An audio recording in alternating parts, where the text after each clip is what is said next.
இருந்த ஒரு சோக சம்பவத்தில் முதல் நாளே மாநில தலைவர் திரு நயினா நாகேந்திரன், முன்னாள் மாநில தலைவர் அண்ணாமலை அவர்கள், அண்ணன் பொன்னார் அவர்கள், டாக்டர் தமிழிசை அம்மா அவர்கள் எல்லா நிர்வாகிகளுமே களத்துக்கு போயிட்டாங்க முதல் நாள்.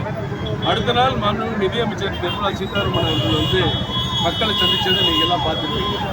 அதுக்கடுத்த நாள் நாடாளுமன்ற உறுப்பினர் நம்ம தமிழ்நாட்டைச் சேர்ந்த திருமதி ஹேமா மாலினி அவர்கள் தலைமையில் 8 எம்பிக்கள் கொண்ட குழு அங்கே வருகை தந்து மீண்டும் எல்லா பகுதிகளுக்கும் சென்று அந்த சம்பவம் எப்படி நடைபெற்றது என்ற ஆய்வு நடைபெற்றதை நீங்கள் பார்த்திருக்கீங்க.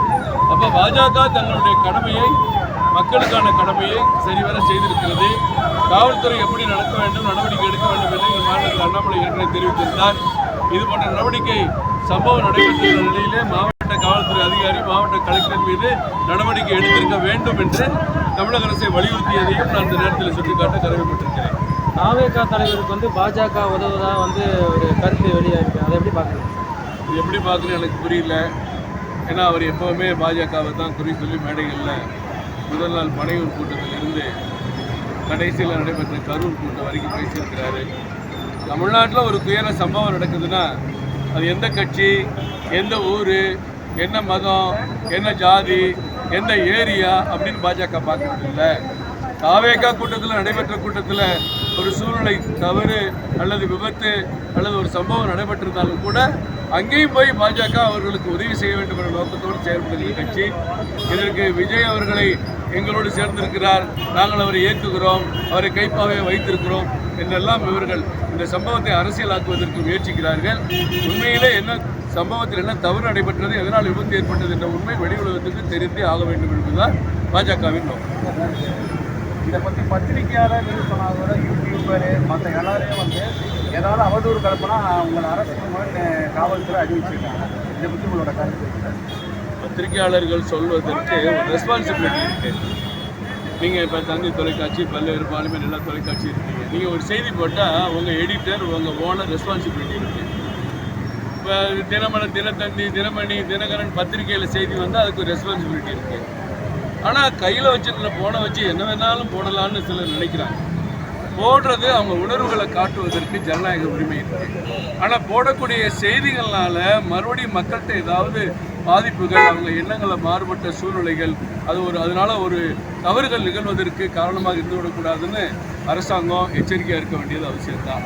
அதே நேரத்தில் ஜனநாயக ரீதியாக நியாயமாக கருத்து தெரிவித்தா கூட நாங்கள் போய் அரெஸ்ட் பண்ணுறோம் அப்படிங்கிறது கண்டிக்கத்தக்கது. காலையில் ஐயப்பன் நாங்கலில் வந்து பார்த்திங்கன்னா RSS நிறுவனங்களை வந்து கைது பண்ணியிருக்காங்க. ஐயப்பன் நாங்கலில் வழக்கமாக நடக்கிற நிகழ்ச்சி. RSS பாரத பிரதமர் அவர்கள் நேற்று பேசியிருப்பதை போல அவர் சொல்லியிருக்கார், என்னுடைய வாழ்க்கைக்கு அர்த்தம் தந்தது RSS, என்னுடைய வாழ்க்கைக்கு அர்த்தம் தந்தது RSS. அந்த அளவிற்கு பாரத பிரதமர் குறிப்பிட்டு பேசியிருக்கான்னு சொன்னால் இந்த இந்திய தேச மக்களுடைய வாழ்க்கைக்கே அர்த்தம் தந்தது RSS. 140 கோடி மக்களுடைய வாழ்க்கை கட்டமைப்பு இன்றைக்கு உயர்ந்திருப்பதற்கு ஒரு அர்த்தம் கற்பித்திருக்கிறது RSS என்றால் மிகையாகாது. நம்முடைய 100ஆண்டு விழா நிகழ்ச்சி இன்னைக்கு தொடக்கம். இதில் வழக்கமாக ஐயப்பன் நாங்கள்ல அந்த பள்ளிக்கூடத்தில் 20 ஆண்டுகளாக அங்கே இந்த சாக்கா நிகழ்ச்சி தொடர்ந்து நடைபெற்று கொண்டிருக்கிறது. இன்றைக்கும் அதே போல் நடத்தியிருக்கிறது. வேறு வித்தியாசம்லாம் ஒன்றும் இல்லை. வழக்கமாக அங்கே நடத்துகிற நிகழ்ச்சி, வருஷம் நடத்துகிற நிகழ்ச்சி இன்றைக்கி நடந்திருக்கு. இன்றைக்கி காவல்துறை நடவடிக்கை எடுத்திருக்கிறார்கள். அதிகாரிகளுக்கு நாங்கள் சுட்டிக்காட்டி கேட்டிருக்கிறோம், நீங்கள் அவர்களை கைது செய்வது நியாயமில்லை என்று சொல்லியிருக்கிறோம். தக்க நடவடிக்கை எடுப்பார்கள் என்று எதிர்பார்க்கிறோம். காவல்துறை அனுமதி இல்லைன்னு சொல்கிறாங்க.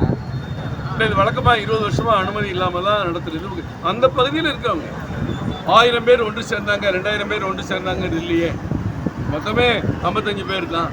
அப்போ அந்த பகுதியில் இருக்கக்கூடியவங்க ஒன்று சேர்ந்து அந்த மகிழ்ச்சியை பரிமாறிக்கிறது, 100ஆண்டு விழா வாழ்த்துக்களை சொல்வது, RSS பெருமைகளை பற்றி கொஞ்சம் பேசுவது, அதுதானே நிகழ்ச்சி.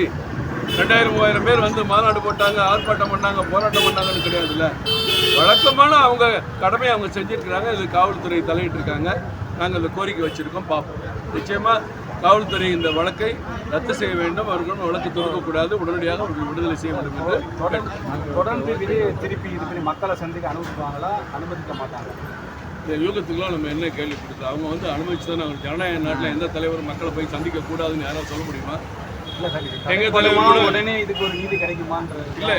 அதாவது சம்பவத்துக்கு கிடைக்கிற நீதி வேறு, ஒருவர் நடவடிக்கையை முடக்குவது வேறு. சம்பவத்துக்கு கிடைக்கிற நீதி கிடைக்கட்டும், அதுக்கு விசாரணை தொடரட்டும். சிபிஐ விசாரணை தாவேக்கா கேட்டிருக்காங்க, கோர்ட்டு கொடுத்தா சிபிஐ விசாரணை வந்துடும்ல, அது தனியாக நடக்கட்டும், இவங்க போகிறது தனியாக போகட்டும். அதே மாதிரி எங்கள் தலைவர் வருகிற 12ஆம் தேதி மதுரையில் மக்கள் சந்திப்பு பயணத்தை தொடங்க இருக்கிறாருல, எல்லா கட்சியும் தொடங்குவாங்க. அண்ணன் எடப்பாடி பழனிசாமி அவர்கள் கொஞ்சம் தான் ஒத்தி வச்சிருக்காங்க, மறுபடியும் தொடங்குவாங்க. ஏன் திருப்பி முதலமைச்சர் மு க ஸ்டாலின் போய் மக்களை சந்திக்க மாட்டாரா? எல்லாரும் சந்திக்க தான் செய்வாங்க. அதுவும் தேர்தல் வரக்கூடிய நேரம் அவங்க ஜனநாயக கடமையை அவங்க ஆற்றணும். இந்த சம்பவத்துக்காக எல்லாத்தையும் நிறுத்தி வைப்பதோ முடக்க நினைப்பதோ அப்படி நினைத்தால் தமிழக அரசு தவறு செய்வதாக. Okay okay okay thanks sir thanks.